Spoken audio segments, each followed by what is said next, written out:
press the bell icon on the YouTube app and never miss another update. दोस्तों, अगर सबसे पहले मैं यहाँ बात करता हूँ कि आपका जो आरआरबी जेई सिविल और इलेक्ट्रिकल के लिए एग्ज़ाम होना है वो किस दिन होना है, तो बता दूँ आपको। ये दोस्तों 8 मार्च 2021 को आपका एग्ज़ाम होना है। और 8 मार्च को दोस्तों आरबीआई का डेट यानी दे दिया है, यानी कि वो डेट आपका चेंज नहीं होगा। तो मान के चलिए आपका 8 मार्च को पेपर हो ही जाएगा, ठीक है। और अब बात करते हैं इसमें आपका जो सब्जेक्ट का आपका सिलेबस दिया गया है, एग्ज़ाम पैटर्न दिया गया है, वो आपका एग्ज़ाम पैटर्न किस प्रकार का है।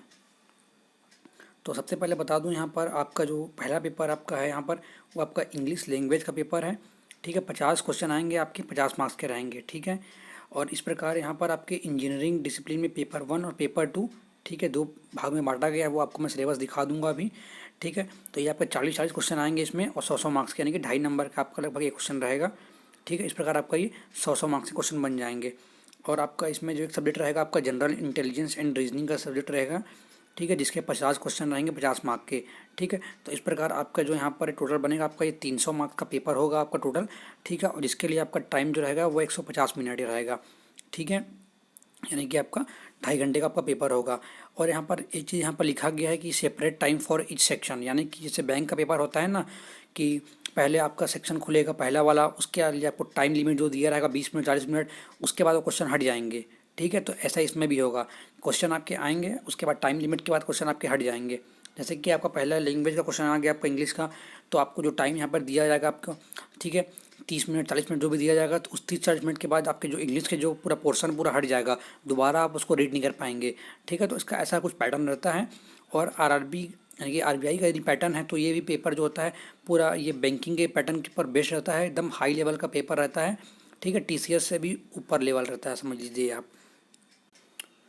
और अगर हम एजुकेशनल क्वालिफिकेशन की बात करें सिविल इंजीनियरिंग के लिए, तो यहाँ पर आपको बोला गया है कि minimum 3 year diploma civil engineering में, ठीक है। साथ में आपका वहाँ पर बोला गया मिनिमम 65% मार्क आपका होना चाहिए।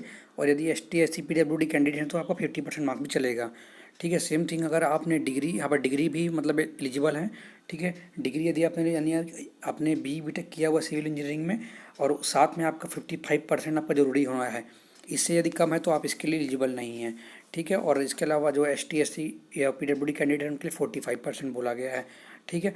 सेम थिंग यहाँ पर इलेक्ट्रिकल के लिए भी कहा गया है, ठीक है। पूरी बातें जो हैं डिप्लोमा और साथ साथ डिग्री भी कहा गया, और परसेंटेज का बस अंतर है, ठीक है।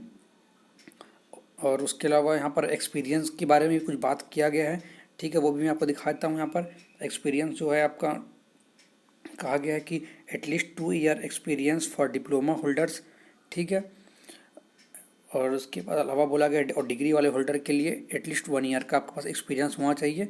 और यहाँ पर कैटेगरी भी लिख दिया गया है कि जैसे कि आपका कंस्ट्रक्शन वर्क में आपका होना चाहिए, ये मेंटेनेंस या फिर बिल्डिंग, कमर्शियल बिल्डिंग, इस तरीके का आपका जो भी रहेगा। और सेम इसी प्रकार आपका जो एक्सपीरियंस है वहाँ पर वो इलेक्ट्रिकल वालों के लिए भी कहा गया है, ठीक है। बात कर लेते हैं कि आपका एप्लीकेशन फ़ी क्या रहेगा, ठीक है। तो ST SC PWD, ठीक है, जो कैंडिडेट्स हैं उनको मात्र केवल 50 रुपये पे करना होगा।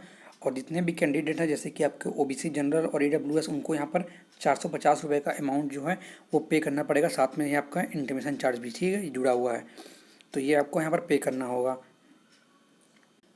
अगर यहाँ पर हम बात करते हैं सिविल इंजीनियरिंग सिलेबस की, तो सिलेबस में आपका जैसे पेपर 1 पेपर 2 दो भाग में बांटा गया है, ठीक है। तो पेपर 1 में जैसे कि आपको यहाँ पर बिल्डिंग मटेरियल सिलेबस दिया गया है, और आपका एस्टिमेशन, कॉस्टिंग, वैल्यूएशन, ठीक है, surveying, soil mechanics, hydraulics, transportation engineering और इन्वायरमेंट इंजीनियरिंग, ठीक है।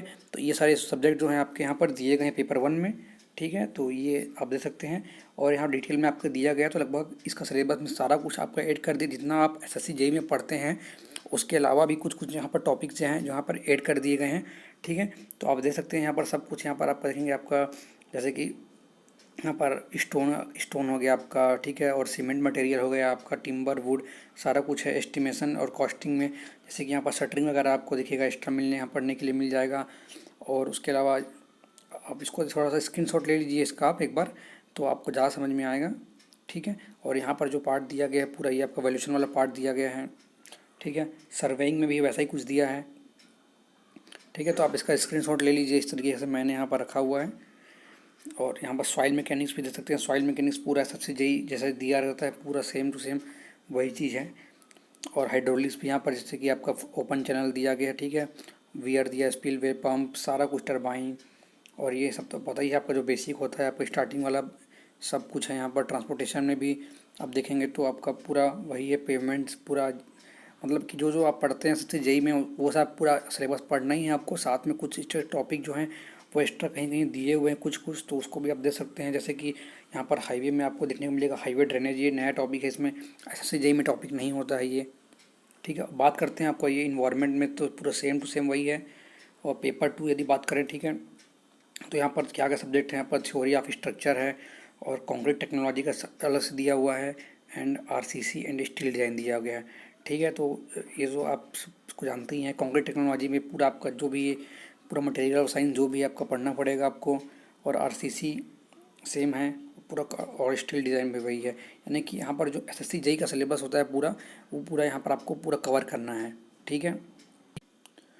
तो बता दूं आपको कि जो आपका ये एग्ज़ाम फॉर्म भरने का जो डेट है वो आपका यहाँ से 2 फरवरी से शुरू हो गया है। 15 फरवरी के बीच तक आप जो है अपना अपना फॉर्म भर सकते हैं और अपना ऑनलाइन पेमेंट के थ्रू सबमिट कर सकते हैं, ठीक है। तो डेट ध्यान रखेंगे। और इसकी ऑफिशियल वेबसाइट आपको पता है rbi.org.in, ठीक है। यहाँ से आप इसको जाकर विज़िट कर सकते हैं। बात करते हैं कि यहाँ पर कितनी वैकेंसियाँ हैं, ठीक है। तो आप यहाँ पर दे सकते हैं, यहाँ पर जोन वाइज वैकेंसियाँ निकाली गई हैं, ठीक है। East, west, north, south zone, central zone, ठीक है, इस प्रकार के जोन में बटा गया है। और बात करूँ तो सिविल की यहाँ पर लगभग इसको आप काउंट करेंगे तो यहाँ पर 24 वैकेंसियाँ जो हैं सिविल की हैं, और 24 वैकेंसियाँ यहाँ पर आप इलेक्ट्रिकल की हैं देखने को मिल जाएंगी आपको, ठीक है। तो यहाँ पर जैसे कि जोन वाइज दिया गया है, इसका स्क्रीनशॉट ले लीजिए। ईस्ट जोन में 5 वैकेंसियाँ, वेस्ट में 10 हैं, नॉर्थ में 5 हैं, और साउथ में 3 हैं, सेंट्रल जोन में 1 वैकेंसियाँ हैं, ठीक है। तो इस प्रकार का यहाँ पर ये है, ठीक है। इसके अलावा कुछ अगर आपको दिक्कत होगा तो आप कमेंट बॉक्स में कमेंट करके पूछ लीजिएगा। है दोस्तों, वीडियो अच्छी लगी हो तो ज़रूर वीडियो को लाइक करें और चैनल पर नए हैं तो सब्सक्राइब करें। मिलते हैं अगले वीडियो में, तब तक के लिए गुड बाय।